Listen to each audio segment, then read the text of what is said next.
36 দিনব্যাপী জুলাই আগস্টের এই ঐতিহাসিক অভ্যুত্থানের দ্বিতীয় বার্ষিকী পালনের কর্মসূচি ঘোষণা উপলক্ষে সংবাদ সম্মেলনে সম্মানিত জামাত ইসলামের কেন্দ্রীয় এবং মহানগরী নেতৃবৃন্দ, প্রিয় সাংবাদিক বন্ধুগণ এবং দেশবাসী, আজকের এই সংবাদ সম্মেলনে আমাদের কেন্দ্রীয় নেতৃবৃন্দ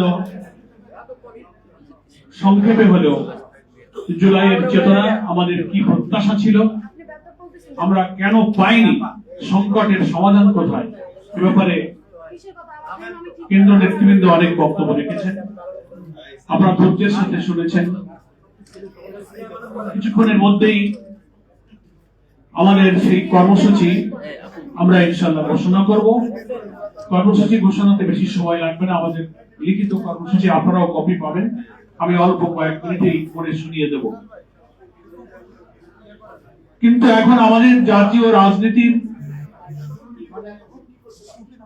সংকট সম্পর্কে নেতৃবৃন্দ যে কথা বলেছেন, ওদিকে জাতীয় সংসদে এবং বাইরে তার এমপি, মন্ত্রী এবং নেতৃবৃন্দ কিছু কথা বলে জাতির সামনে কিছু প্রশ্ন, কিছু কনফিউশন, কিছু বিভ্রান্তি তৈরি করছে। আজকে অর্থছড়া জুলাই আন্দোলনের বার্ষিক পালনের এই তাৎপর্যপূর্ণ মুহূর্তে আমরা সেই কনফিউশন গুলো জাতির সামনে দূর করতে চাই, পরিষ্কার করতে চাই। দু একটা প্রশ্নের জবাব আমরা না দিলে জাতিকে বারবার ক্ষমতাসীন দল, দুঃখজনক হলেও দু একটা ব্যবসায়ী কর্পোরেট গ্রুপের দু একটা সংবাদপত্র ইদানিং কালে সরাসরি রাজনৈতিক দলের এজেন্ডা বাস্তবায়নের জন্য লিখছেন, প্রতিবেদন তৈরি করছেন। মনে হয় যে উনারা একটা রাজনৈতিক দলের মুখপত্র হয়েছেন। বড় ব্যবসায়ী কর্পোরেট গ্রুপের সংবাদপত্রের ভূমিকা এটা হতে পারে না। এজেন্ডা নিয়ে থাকেন, বিএনপি যদি আপনাকে কোন অ্যাসাইনমেন্ট দিয়ে থাকে, আপনি ঘোষণা দেন যে আপনার এই পত্রিকা রাজনৈতিক উদ্দেশ্যে কোন পলিটিক্যাল এজেন্ডার জন্য আপনি পরিচালনা করছেন, আপনি একটা দলের মুখপত্র, এটা ঘোষণা দিয়ে আসেন। কিন্তু আপনারা তো রাজনীতি করেন না। তাহলে আপনাদের গণমাধ্যমের চরিত্রের যদি এত রাজনৈতিক প্রতিহিংসা এবং মিথ্যাচার হয়, তাহলে আমরাও কি গণমাধ্যমের এই কথার প্রতিবাদ করতে গিয়ে আমরাও কি সেই অনাকাঙ্ক্ষিত পথ ধরবো? আমরা সেটা ধরতে চাই না জামাত ইসলাম। এবং এই গণমাধ্যম, বিশেষ কর্পোরেট হাউসের ব্যবসায়িক মালিক চেঞ্জ হওয়ার আগে ফ্যাসিবাদ যখন ক্ষমতায় ছিল, এই পত্রিকাগুলো তাদের প্রতিনিধিত্ব করেছে, নির্লজ্জভাবে তাদের কথা লিখেছে। তাদের সম্পাদকরা যারা ছিলেন, রিপোর্টিং এ যারা ছিলেন, নির্দ্বিধায় ফ্যাসিবাদের দালালি করেছেন, অর্থ খেয়েছেন। পরবর্তীকালে জনতা ক্রুদ্ধ সে দেশ ছেড়ে অনেকে পালিয়ে গেছে। এটা তো বলি নাই, আপনি হঠাৎ করে রূপ চেঞ্জ করে ফেললেন। আমি কর্পোরেট হাউসের ব্যবসায়িক গ্রুপকে অনুরোধ করব, গণমাধ্যম এবং যে কোনো মিডিয়ার দায়িত্ব হল সত্য সংবাদ পরিবেশন করা। ইউরো জার্নালিজম, হলুদ সাংবাদিকতা, কোন বস্তুনিষ্ঠ সাংবাদিকতা নয়। জাতি, গণতন্ত্র, দেশ, সভ্যতাকে এই সব সংবাদপত্র এবং সাংবাদিকতা ধ্বংস করে। আপনারা এই অপরিণামদর্শী পথ থেকে ফিরে আসছেন। আরেকটা কনফিউশন, বিএনপির মহাসচিব আবার জাতির কাছে মাঝে মাঝে ওনার মধ্যে কি যে একটা ভূত চাপে, ওনারা বলেন যে জামাতের উপরে ভূত চেপেছে। এখন দেখা যায় ভূত তো সরকার আর সরকার দলের উপরে চেপেছে। আমাদের হামিদুর রহমান আজাদ ভাই প্রসঙ্গটা তুলেছেন। আমি একটু পরিষ্কার করি, কিছুদিন গেলেই ওনারা অর্ধ শতাব্দীর আগে, 50-60 বছর আগের মীমাংসিত 71-এর ইস্যুকে নিয়ে এসে জাতির মধ্যে আর একটা কনফিউশন তৈরি করে। ওনারা প্রশ্ন করেন, পার্লামেন্টে প্রশ্ন করেন, 71-এর ভূমিকা অমুক দলের কি ছিল, তমুক দলের কি ছিল, আপনাদের কি ছিল, আপনারা জানেন না?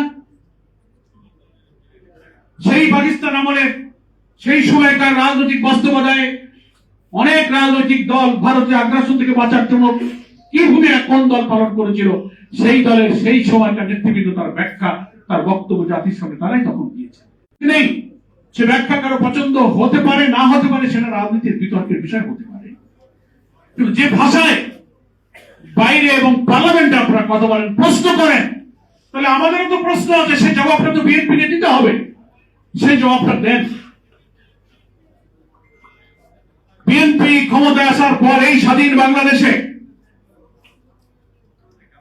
অন্তত 14-15 জন মন্ত্রী, এমপি, রাষ্ট্রপতি, প্রধানমন্ত্রী করেছিলেন, যারা পাকিস্তানের সময় পাকিস্তানের অখণ্ডতার পক্ষে ভূমিকা রেখেছিলেন। বাংলাদেশ তারা চাই। জবাব দেন।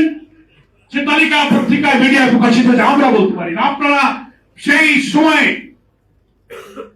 অখণ্ড পাকিস্তানের পক্ষে যারা পাকিস্তান ভাঙতে চাননি, এমন ব্যক্তিকে আপনারা রাষ্ট্রপতি করেছেন, প্রধানমন্ত্রী করেছেন, মন্ত্রী করেছেন, এমপি করেছেন। এই বিএনপির মন্ত্রী আছে, তার তালিকা সোশ্যাল মিডিয়াতে ভাসছে। কেন করেছিলেন? জবাব দেন। প্রশ্ন আপনারা করতে পারেন, আমাদেরও প্রশ্ন করছে, জবাব দেন। আরো প্রশ্ন যদি আমরা করি, অন্তত 20-22 বছর জামাত ইসলামের সাথে দেশনেত্রী বেগম খালেদা জিয়ার নেতৃত্বে আপনারা 4 দল 8 রাজনীতি করেছে। রাষ্ট্রপতি নির্বাচনের সময় জামাত ইসলামের অধ্যাপক গোলাম আজমের মগবাজারের বাসায় বিএনপি নেতারা ধর্ণা দিয়েছেন, জামাতের ভোটগুলো যেন বিএনপি রাষ্ট্রপতি নির্বাচনের পক্ষে আসে। কেন আপনারা গিয়েছিলেন, তার জবাব আপনারা দেন। ওই জবাবের মধ্যে কিন্তু এই প্রশ্নের উত্তর আছে। আপনি বারবার জাতিকে বিভক্ত করার জন্য, জাতিকে বিভক্ত করে আবার ফ্যাসিবাদের হাতে দেশকে তুলে নেওয়ার জন্য জামাত ইসলামের বিরুদ্ধে কোন রাজনৈতিক, যৌক্তিক, নৈতিক কোন যুক্তিকতার হাতিয়ার নেই বলে আপনি একটা পুরানো মীমাংসিত ইস্যুকে আপনি বারবার জাতির সামনে এনে যে আশা এটা করেন, এই আশা আপনাদের পূরণ হবে না। এই আশা যদি পূরণ হতো, গণতান্ত্রিক নির্বাচনে 79 সাল থেকে বাংলাদেশে জামাত ইসলামী, ইসলামপন্থী দলগুলোর প্রতি ভারতীয় আধিপত্যবাদ বিরোধী ও ইসলামী জনতার যে সমর্থন, ছাত্র আন্দোলনের ডাকসু নির্বাচন, ত্রয়োদশ জাতীয় নির্বাচনে জনতার যে জোয়ার সৃষ্টি হয়েছে, এই জোয়ারই আপনাদের বিভ্রান্তির বেড়াজালকে সবকিছুকে ছিন্ন ভিন্ন করে দিয়েছে। জবাব দেন। আমি তো মাঝে মাঝে বলে থাকি, সঙ্গে থাকলে সঙ্গী, না থাকলে জঙ্গি। 20 বছর আপনারা জামাত ইসলামের সাথে জোট করেছিলেন, দেশনেত্রী বেগম খালেদা জিয়া জীবিত ছিলেন, প্রেসিডেন্ট ভোটের জন্য আপনারা অথবা গোলাম আজমের বাড়িতে গিয়েছিলেন, করেন নাই। তার জবাব দেন, পার্লামেন্টে জবাব দেন। যেই কারণে জামাতের সাথে আপনারা জোট করেছিলেন, এই কারণে গোলাম আজমের কাছে বিএনপির রাষ্ট্রপতি পক্ষে ভোট চাইতে গিয়েছিলেন।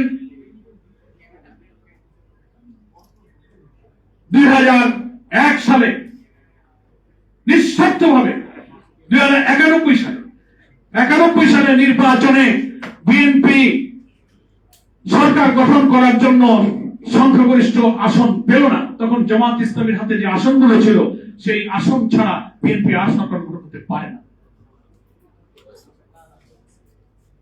91 সালে নির্বাচনে, 1991 সালে সেই নির্বাচনে জামাত ইসলামী নিঃস্বার্থভাবে বিএনপিকে সরকার গঠনে সাহায্য করলো। আমরা কোনো মন্ত্রী চাইনি, আমরা কোনো কর্পোরেশনের চেয়ারম্যান হতে চাইনি, কোনো ব্যাংকের চেয়ারম্যান হতে চাইনি, কোনো স্বার্থ ছাড়া নিঃস্বার্থভাবে আমরা বলেছিলাম ইসলামী জনতা এবং ভারতীয় আধিপত্যবাদ বিরোধী শক্তির পক্ষে একটা সরকার থাকুক। কেন গিয়েছিলেন? জবাব দেন। পার্লামেন্টে জবাব দেন। আপনি জামাতকে প্রশ্ন করেন, জামাতের প্রশ্নের জবাব দেন। সেদিন তার বিনিময়ে এক কাপ চা আমরা খাইনি।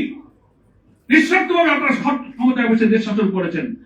দুর্ভাগ্যজনক, এখানে নতুন প্রজন্মের সাংবাদিকরা আছেন, সিনিয়ররা জানবেন, যেই 91তে আপনারা ক্ষমতায় গেলেন, প্রধানমন্ত্রী হয়ে গেলেন, 91 থেকে 96 ক্যাম্পাস গুলোতে, চট্টগ্রাম, রাজশাহী, খুলনা, ঢাকা, সমস্ত ক্যাম্পাস গুলোতে ছাত্র দলের ছেলেরা শিবিরের ছেলেদেরকে মারতে লাগলো, জবাই করতে লাগলো, খুন করতে লাগলো। এটাই কি বিএনপিকে সমর্থন দেওয়ার প্রতিদান? জবাব দেন। কতজন শিবির নেতাকে আপনারা শহীদ করেছেন 91 থেকে 96-তে? আমরা আপনাদেরকে নিঃস্বার্থভাবে সমর্থন দেন, এটাই কি পুরস্কার ছিল? তখন আপনার 71 ইস্যু মনে ছিল না? গোলাম আজমের বাড়ি যখন গিয়েছিলেন তখন 71 ইস্যু মনে ছিল না? যখন আপনি চারদলীয় জোট সাইফুল হাদিস সালাম আজিজুল হক, হোসেন মোহাম্মদ এরশাদ, বেগম খালেদা জিয়া এবং অধ্যাপক গোলাম আজম চার নেতা এক মঞ্চে উঠে সবাই বিভিন্ন জায়গায় বক্তব্য দিয়েছেন, লং মার্চ করেছেন, তখন ৭১-এর প্রশ্ন ছিল না? আব্দুর রহমান বিশ্বাস প্রেসিডেন্ট, শাহাদুর রহমান প্রধানমন্ত্রী, আব্দুল আলিম মন্ত্রী, আরো ১৩-১৪ জনের নাম বলতে পারবো যারা স্বাধীনতার ওই সব বিপক্ষে ভূমিকা পালন করে সব ক্ষমতা বসিয়েছিলেন। তার জবাব যেদিন দিতে পারবেন, ওই জবাবের মধ্যেই দীর্ঘ এতকাল পর এসে রাজনীতির বিভ্রান্ত তৈরি করা যে আমাদের সঠিক হচ্ছে না, সেই উত্তর তার মধ্যে আপনারা খুঁজে পাবেন। দুইটা কনফিউশন দূর করলাম, সাংবাদিক বন্ধু এবং দেশবাসীকে বলবো, যখন এই বিএনপি নোহয়ার হয়ে যায়, জামাতকে মোকাবেলা করার যুক্তি যখন থাকে না, নৈতিকতা যখন থাকে না, আদর্শ যখন থাকে না, চরিত্র যখন থাকে না, তখন ওই পুরানো কাসন্দি টেনে জনগণকে বিভ্রান্ত করতে চায়। এছাড়া তাদের আর কোনো হাতিয়ার তো নাই, হাতিয়ারটা ভোতা নাই।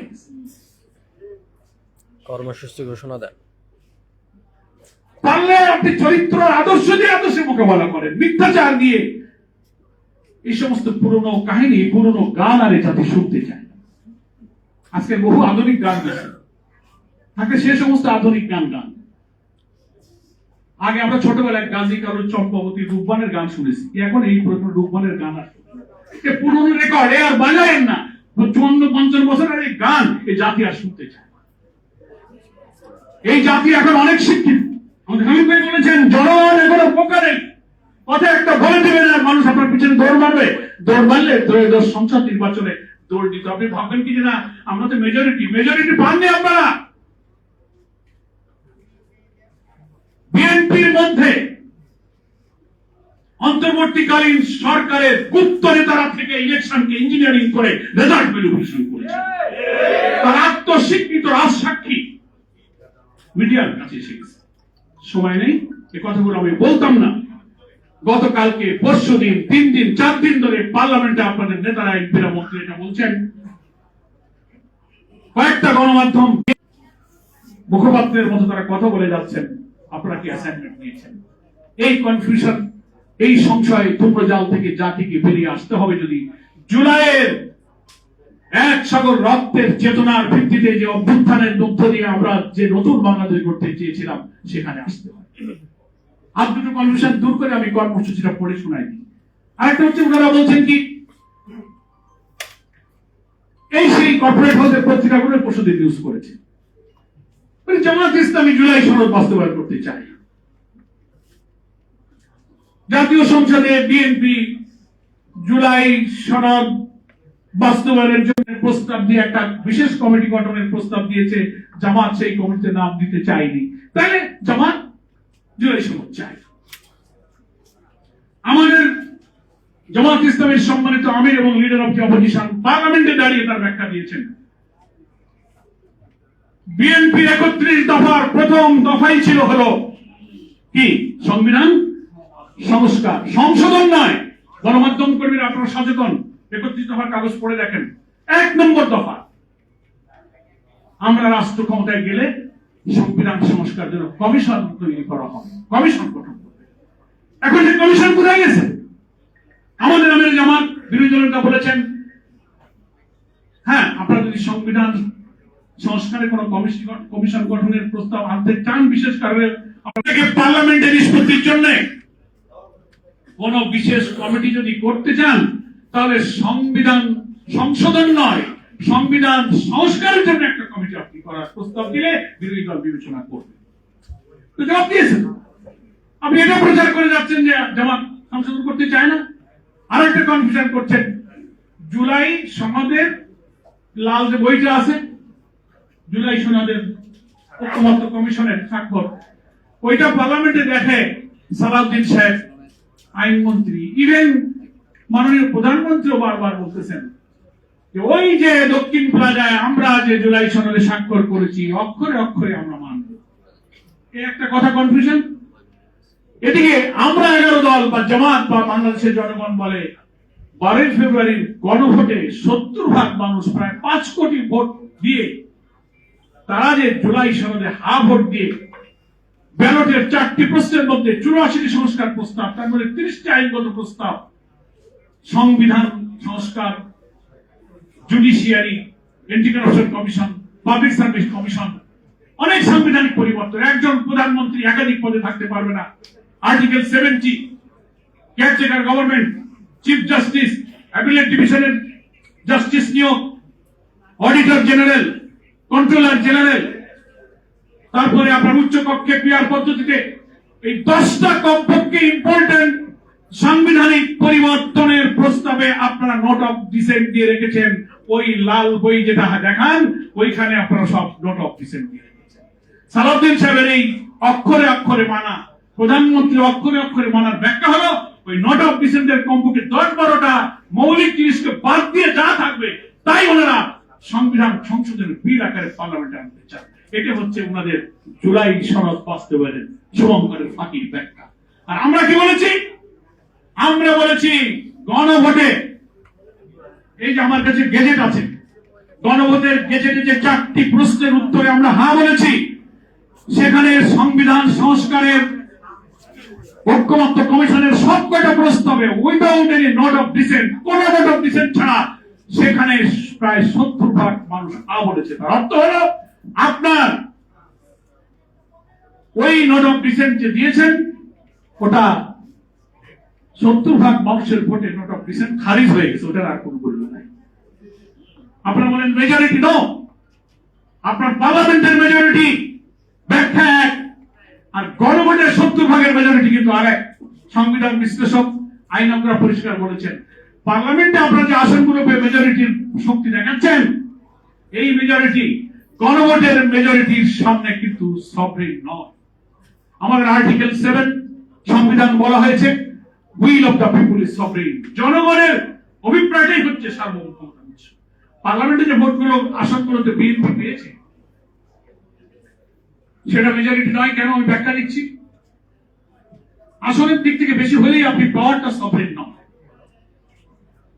সেটা হচ্ছে ভোটাররা ভোট দিয়েছে আপনার আসনে একজন এমপিকে, পার্লামেন্টে এসে আপনার যেসব জনগণ ভোট দিয়েছে জামাতকে, বিএনপিকে, সব দলকে, এই জুলাই অভ্যুত্থানে ফ্যাসিবাদ বিরোধী আন্দোলনে যারা নেতৃত্ব দিয়ে জুলাই সনদ যারা তৈরি করেছিল, জুলাই সনদ বাস্তবায়নে এই সংসদ ভূমিকা রাখবে, সেজন্যই তারা ভোট দিয়েছে। এখন আপনি ভোট দিয়েছেন, ভোট নিয়েছে 10টা গুরুত্বপূর্ণ সাংবিধানিক বিষয়কে বাদ দিয়ে আপনি জোর করে আপনি এখানে মেজরিটি পেয়ে গেছেন, 200 উপরে আসন পেয়েছেন, ওইটাকে খাটাই দিয়ে আপনি একটা বিল পাস করতে চান। কিন্তু ভোটাররা ভোট দিয়েছে কিন্তু ওইটা 10টা পয়েন্টে নোট অফ ডিসেন্টে মেনে নেওয়ার জন্য ভোট দেয়। তারা উপভোক্তা কমিশনে যে কয়টা সংস্কার প্রস্তাব রাজি ওইটার পক্ষে তারা হা বলেছে। ফলে পার্লামেন্টের এমপিদের যে ভোট, এমপিরা ভোট পেয়ে তার ভিত্তিতে আপনাকে সংবিধান সংশোধনের মাধ্যমে অর্থাৎ ভোটারের পাওয়ার ডেলিগেট করেছে এমপির কাছে, একজন এমপি ডেলিগেটেড পাওয়ারকে মিসইউজ করে, মিসগাইড করে নোট অফ ডিসেন্টের পক্ষে যাচ্ছে। আর গণভোট কি? গণভোট কোন ডেলিগেটেড পাওয়ার নয়, গণভোটটা হচ্ছে ডাইরেক্ট ভোটার হাতে ভোট দিয়ে বলেছে যে এই 84টা সংস্কার আমরা মানতে চাই। বলে একটা হচ্ছে ডাইরেক্ট ভোট দেওয়া পাওয়ার, আর একটা হচ্ছে ডেলিগেটেড পাওয়ার। মিসইউজ করে দলীয় স্বার্থে 10টি গুরুত্বপূর্ণ সাংবিধানিক পরিবর্তনকে বাদ দিয়ে জুলাই সনদ মানতে চান। আর গণভোটের রায়ের অর্থ হলো যে গণভোট সরাসরি তারা ডাইরেক্ট ভোট দিয়ে বলেছে 70% ভোট যে আপনারা 84টা সংস্কারের পক্ষে আপনারা ভোট দেবেন। সেজন্য আমি বিএনপিকে অনুরোধ করব এই জনগণকে ভুল ব্যাখ্যা দিয়ে দিয়ে কনফিউশনে ফেলবেন না। পার্লামেন্টের মেজরিটি এক জিনিস, 49% ভোট আপনারা পেয়েছেন, গণভোটের 70% পেয়েছে জনগণ। তাহলে মেজরিটি পার্লামেন্টের চেয়ে গণভোটের মেজরিটি পাওয়ারফুল, ওটাই হচ্ছে জনগণের অভিপ্রায়। পার্লামেন্টে সেই অভিপ্রায় ব্যক্ত হয়নি। যাদেরকে ভোট দিয়েছিল এমপিরা জনগণের ভোটকে দলীয় নির্দেশে মিসগাইড করে নোট অফ ডিসেন্টের নামে জুলাই সনদের প্রতি আঘাত করে। আর 70% ভোট তারা ডাইরেক্ট দিয়েছে, এটা কারো হাতে হস্তান্তর করেনি, এটা কোনো এমপিকে দেওয়া হয়নি, সোজা ব্যালটে হা বলে বলেছে যে আমাদের এই সাংবিধানিক পরিবর্তন আমরা চাই। আজকে পার্লামেন্টে দাঁড়িয়ে আপনি বিভ্রান্তিকর কথা বলে বলছেন আমরা জুলাই সনদ অক্ষরে অক্ষরে মানবো, এটা একটা বিভ্রান্তি, এটা একটা দ্বিচারিতা। আর একটা কথা বলে আমি কর্মসূচি শোনাই। 20 মিনিট হয়ে গেছে অলরেডি। বলছি যে আপনাদের কলম চলে, কলম লেখেন, সেটা বলতেছে যে আমরা তো ক্ষমতায় আছি, মেজরিটিটাই হচ্ছে ডেমোক্রেসি, এটা দিয়ে আমাদের চলবে। কিন্তু জুলাই সনদকে আর গণভোটকে আপনারা আলাদা করে ফেলছেন। গণভোটের কথা একবারও বলে না। জনগণ বলে যে গণভোটের গণরায় মানো, একবারও বিএনপি মুখে বলে না যে গণভোটের রায় মানব। কারণ প্রধানমন্ত্রী গণভোটে হাতে ভোট দিয়েছিলেন, আইনমন্ত্রী দিয়েছেন, স্বরাষ্ট্রমন্ত্রী দিয়েছেন, যে দক্ষিণ প্লাজার স্বাক্ষর থেকে রাষ্ট্রপতির আদেশ, গণভোটের অর্ডিন্যান্স, 12 তারিখের ভোট, সবকিছু তো আপনারা মেনে নিয়েছেন। একবারও তো বলেননি যে এটা বেআইনি, এটা রাষ্ট্রপতির এখতিয়ার নাই, এটা সংবিধান বিরোধী। পুরা 3-4 মাসে বলেনি। যেই ক্ষমতায় বসে গেছেন সেই বলে এটা মানি না। তখন পার্লামেন্টে যখন প্রশ্ন করা হয়েছে, সালাউদ্দিন সাহেব জবাব দিয়েছেন যে আমরা এতদিন মানি নেই বা ওই সময় মানবো না, এই জন্য বলিনি। যদি এই কথা বলি তাহলে যদি ভোট না হয়, শুনেছেন আপনারা পার্লামেন্টে, যে যদি আমরা ওই সময় না মানতাম তাহলে মনে এক আর মুখে এক, মনে ছিল যে এটা মানবো না। সালাউদ্দিন সাহেব বলছেন, পার্লামেন্টে রেকর্ড আছে, যে যদি আমরা এটা মানতাম তাহলে যদি ভোট না হয়, তো ভোট হবে না কেন? ভোট তো আপনারা লন্ডন কনস্পিরেসি করে ভোটের তারিখ তো লন্ডনে ঠিক করে আসছেন, ভোট হবে না কেন? একই দিনে জাতীয় ভোট, গণভোট, এটা লন্ডন কনস্পিরেসি। জামাত ইসলামী বলেছিল গণভোট আলাদা হবে আগে, তারপরে জাতীয় ভোট হবে। মানেননি। আমরা স্থানীয় নির্বাচন আগে চেয়েছিলাম, মানেননি। এটা আরেকটা কনফিউশন, যে আপনারা নিজেরাই মুখে রাখছিলেন দেখানোর জন্য, দক্ষিণ প্লাজায় সই করলেন, এখন বলেন এই 10টা মানি না। ওই 10টা নোট অফিসে দিয়ে দিলেন। সংসদে যখন এমপিরা প্রশ্ন করলো যে আপনারা এই 4 মাসে কেন বলেননি যে এটা রাষ্ট্রপতির আদেশ, অবৈধ সংবিধান, এখন সংবিধানের কথা বলেন কেন? বলে এই জন্য বলিনি যে এটা বললে যদি ভোট না হয়। সেই জন্য আপনারা জামাত ইসলামীকে আর বিরোধী দলকে মুনাফিক বলেন। তো যে কথা দিয়ে ওয়াদা করে কথা না রাখাই যদি মুনাফিকি হয়, তাহলে আপনারা এই যে 4-5টা কথা বলেন, এই সব তো কথা নিয়ে কথা রাখবেন, এটার দাম কি? এটা ইমানদারি? যাই হোক, সাংবাদিক বন্ধুদের একটু সময় নিলাম এই কারণে যে বর্তমান রাজনীতিতে এই কন্ট্রিবিউশন গুলো যেন জনগণকে বিভ্রান্ত না করে। আপনারা আপনাদের কলম সৈনিক হিসেবে আপনাদের দায়িত্ব আপনারা নিষ্ঠার সাথে পালন করবেন। আমি এখন আমাদের কর্মসূচিগুলো আপনাদের কাছে পড়ে শোনাচ্ছি। জুলাই গণ অভ্যুত্থানের 2য় বার্ষিকী উপলক্ষে বাংলাদেশ জামাত ইসলামীর মাসব্যাপী কর্মসূচি। কপি দেওয়া হবে, আমাদের কাছে কপি আছে।